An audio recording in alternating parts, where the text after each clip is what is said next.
Welcome to the video, folks. So I'm at the house, it's Sunday afternoon and I've just popped in to have a bit of a clear up and finalise a couple of bits and pieces.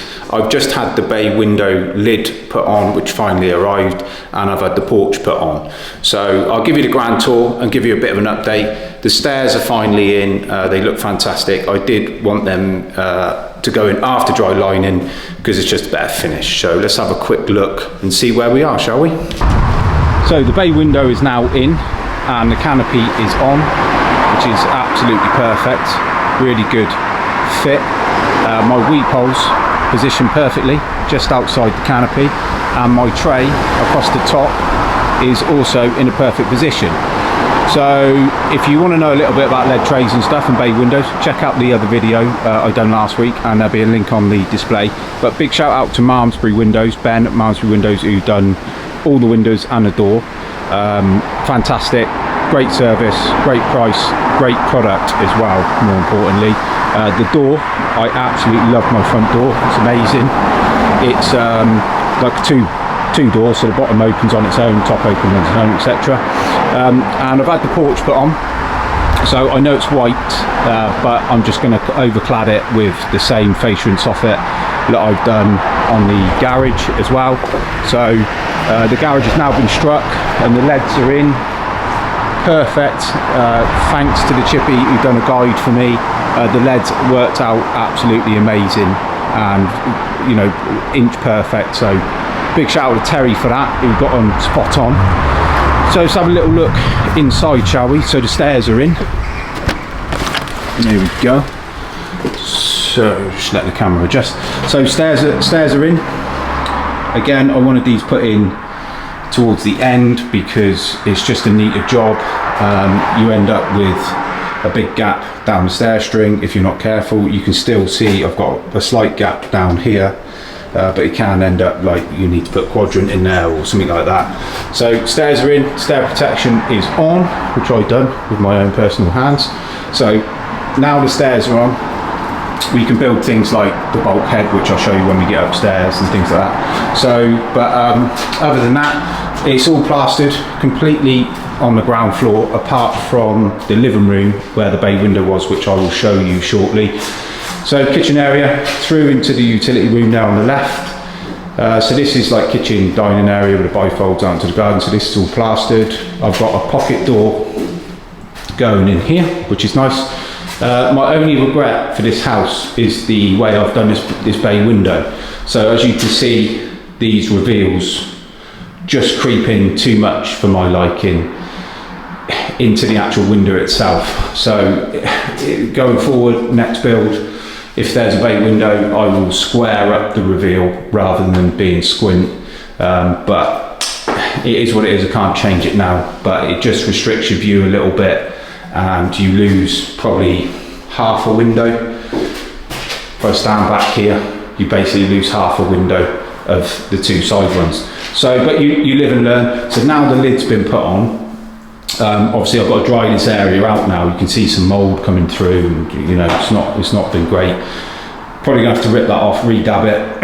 I've got the heater going throughout anyway, just to dry everything. But if I've got to redab that wall, I have to redab it because you don't want mould, because it can be a massive problem. But plastered throughout now, which is looking, the plaster's done a really tidy job. So downstairs is pretty much complete. Just need to tack the underside of this stairs now, close off the bottom, and then we can skim that as well. So basically I'm going to get this tacked, the bay window tacked, the cupboard upstairs tacked, and then get it all skimmed in one go. So kitchen has been finalised and colour picked. It's come in middle of March, something like that. So I've managed to secure an additional piece of land off the farmer, which I will show you shortly how much additional land I've got, which has been very easy to deal with and went through really quick. So stairs are in, which are nice tight finish. Up the stairs we go. So this is where all the control bits are going to be for the air source heat pump, Gonna close off the top and then just gonna have an access panel in this middle bit here, just in case we need to get in there at some point. But yeah, the bedrooms are plastered now. So this is the cupboard for the bulkhead. So what I done is I had the cylinder put in the loft to make sure that I had more storage in the bedrooms and it didn't take up any additional space. So now I've just got to dry line that and then get it skimmed. So that's all good to go. Standard, all the bedrooms skimmed. I've had the bath put in the family bathroom, and I've also covered it and protected it because it's being tiled. So this is like a P-shaped bath. So literally a letter P. So at this end is going to be where the shower is, and we got this being tiled, so the bath goes in now, so it can all be tiled, and you get a nice neat finish. So yeah, that bath is in, and then through into my bedroom, the master bedroom. This is my ensuite, which you've all seen before. So virtually dry there now, just a little bit on that end left to dry. So I positioned the bath, I'll put a picture on the screen, positioned the bath, me and the plumber, put it in where we wanted it, so then we could connect the waste. And then the gold disc thing you can see on the floor is for my freestanding taps. So I'll put an image up of the bath in position. It's absolutely amazing, it's like a slipper bath. So we put the bath in, and then we had to take the bath out, which is over there. A little bit of hassle, but needed to go in because the floor's being tiled starting next Wednesday. So we needed to put the waste in and the taps. So his and hers sinks, obviously the toilet over here, and then we got a shower and little Velux. Another regret is probably a bit of a stronger word. I would have liked 2 Velexes in here, but this room ended up being twice the size that it should have been because of the way I had the roof trusses designed. So a little bit of a regret with the bay window, and a bit more lighting in the bathroom would have been super nice, but hey, I've made enough tweaks to this house and it's time to get it finished. So we'll go outside and we'll have a look at the additional land that I bought off the farmer. The view from my bedroom. So not too shabby really. Beautiful in the sort of autumn time when it's all sort of turned orange. Gonna have a bit of a leaf problem, but hey, you can't win them all, can you? So let's have a look outside, shall we? Down the stairs.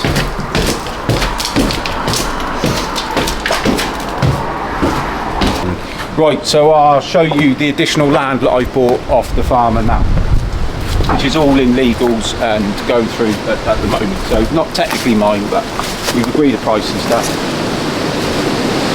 It's a bit windy, isn't it? So that's my existing boundary, where the sort of 4-foot fence is. And now I've agreed to be able to come half a metre past this tree here.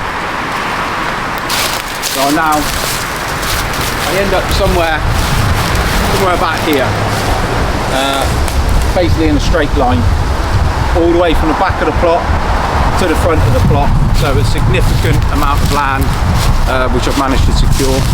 And he's also kindly agreed to let me connect off the electric pole in the forest as well, or in the woodland, because it saves me digging up the road and saves me a significant amount of money.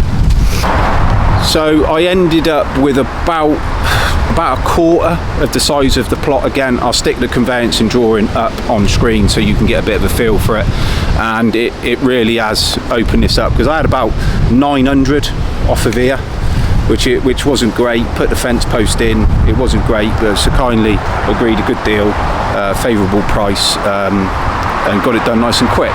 So the garden's going to end up pretty big, a lot of ground to make up. So this is my topsoil here, but a lot of ground to make up. You can see, what we've got there, a metre probably. So I'll be 150 below, so 750, 825 to make up. So kept the pile of hardcore here, so we can crush that up and use that in the back garden. Just saves on skips and saves on wastage. and it's all systems go. So second fix, starting pretty much after the tiling. I want the tiling done before the second fix carpentry. I'm tiling throughout the ground floor, and then all the skirting, door frames, architrave, etc. will sit nicely on the top of the flooring. I've got underfloor heating, so it's a good use of good conductor of heat, the tiles. So won't take you in the garage because that's my current storage space. But yeah, we're looking really good. I'm super happy. I'm super proud, and I can't wait to move in. So thanks for watching. Please like, comment and subscribe, and I'll see you next week probably.